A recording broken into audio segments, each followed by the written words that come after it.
近有适合画画的地方吗？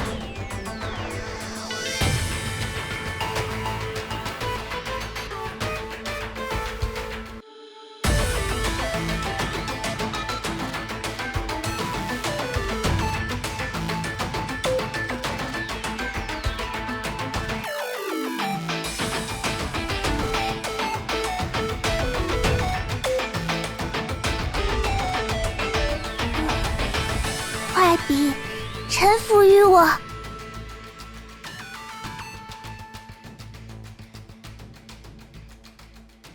我们在写格雷修这个角色的时候，心中就有了这样一个画面，就是有一天，一位同事，带着自己的孩子到了朱火哲的办公室，然后这时候大家都围过来说：“哇，你家孩子好可爱，你家孩子好漂亮。”然后就连那个梅比乌斯都会献上自己的糖果，想要讨这个小孩开心。那么这个孩子当然就是格雷修，他就是这样一位能够治愈周围人的内心，让大家感觉到那种孩子纯真的角色。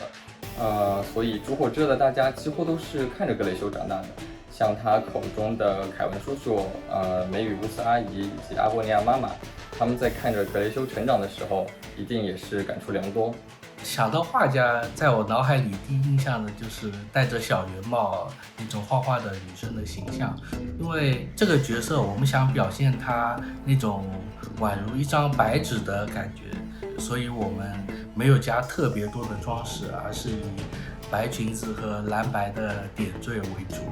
她通过自己画画的能力来战斗。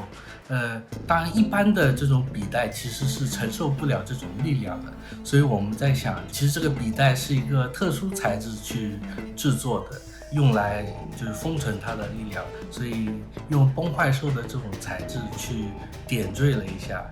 在性格上，因为他就很小就没有父母，然后他又是非常热爱画画，其实他并不是特别会照顾自己。所以呢，你会看到我们设计了，从肩膀滑落的裙子的肩带啊，还有手上有残留画画的颜料啊，然后裙摆常常拖在地上，这种细节去填补他的这种性格塑造。格雷修的画画天赋从很早就展露了出来，他的画能够治愈人心，疗慰伤痛。这或许是因为他本身有着一颗纯真的内心，又或者是因为他眼中的世界本来就是这个样子。毕竟对于格雷修来说，他自身就像是一张白纸，而他外面的世界就像是五颜六色的一些颜料。这也是他为什么有时候会去模仿英杰说话的原因，因为在他看来，这代表着他想去了解这个颜色，想去了解外部的世界，想去用自己的方式去体会自己看到的这些颜色。格雷修她本身是一个天真善良又安静的小女孩，所以在动作上她肯定没有以往角色那样大开大合、酷炫帅气，而是更加注重她孩子气、纯真的一面。鉴于格雷修他小画家的这个身份，我们也在动作当中融入了一些绘画的元素。他会使用自己的画笔进行战斗，为整个战斗过程添上一丝色彩。一开始想到的肯定是格雷修用画笔还有颜色去作画这样的一个能力，但是还希望格雷修会在那个战斗里面体现出他会沾染上其他的颜色。所以就当时确定了普通攻击是获得不同的颜色，然后蓄力攻击消耗所有的颜色作画，然后进行战斗这样的一个设计。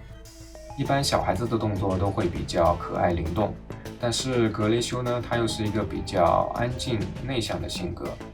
并且他自己也不擅长战斗，所以在动作上他会比一般的小孩子要更加的收敛和娇弱。那么如何在这样一个安静又不谙世事的小女孩的性格和实际游戏战斗表现当中去寻找一个平衡点，就成了一个难题。所以呢，为了弥补这一点，这位高大威猛的骑士就会一边护着她，一边击退敌人，这样就会形成一个比较明显的反差，也会使他们各自的特点更加的鲜明。为了这个快速的战斗，他会优先把一个最具威胁的这个部分先画出来，所以呢，优先会画出上半身和武器，然后颜料的残留也是想给大家知道，其实是透过它的力量变出来，而不是专门的它可能一个道具什么变出来，是想点这一块。格雷修的大招在构想的阶段是想再现一下格雷修的整个作画的一个过程，他会在一开始选定画布，然后使用自己身上的颜色来作画，然后最后画面完成了一个画稿。那么画作中出现的鸟其实是暗喻格雷修的自我。格雷修一直在画室里面作画，经常沉浸在自己的世界里面，同时英杰们又把他保护得很好。那么从另外一方面来说，他就看起来很像一只笼中鸟，但他其实自己比较渴望飞出鸟笼外，了解更多未知的事物，所以大招最后的作画具象化会变成一群飞走的鸟，也从侧面来体现出他的这样的一种内心世界的真实想法。画里的世界很美，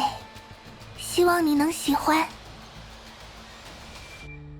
在格雷修看来，现实永远丰富多彩，充满着未知的颜色。所以这也是为什么他尽管经历过崩坏的灾害，也经历过至亲的离别，他仍旧是这样一位静谧如夜空、可爱如繁星一般的小女孩，依旧在用自己手中的画笔描绘着这个她所看到的多姿多彩的世界。看，我们的颜色留在这里了呢。